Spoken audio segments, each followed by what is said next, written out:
Every day is a challenge for Gatlin Graham. He spends much of his time hooked up to various pieces of medical equipment that help him breathe We have an oxygen concentrator down here. and keep him comfortable.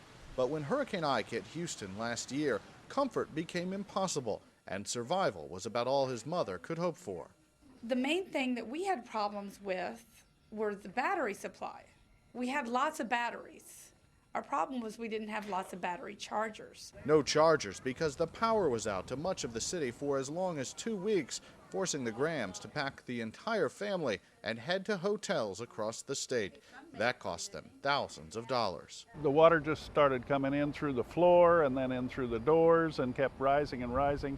Eventually it got to my waist and it cut the power off all over the city. Lex Frieden nearly drowned several years ago when this bayou flooded his home during a tropical storm. Somebody who has any kind of medical condition where power is required, they have a responsibility to themselves and their own well-being and safety to ensure that they've done everything they can do to prepare.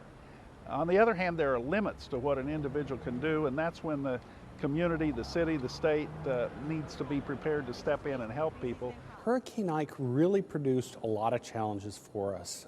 Terry Moore is with Houston's Emergency Management Office. He says the city is learning from what happened during Ike and considering several ways to provide power to those who need it in the future. Until we can get a better understanding of what the demand is and what the need is within the community, it's hard for us as emergency management professionals to adequately plan and anticipate an unknown. Kristen Graham hopes they get it figured out before the next hurricane season begins. Even with all the planning, it just wasn't.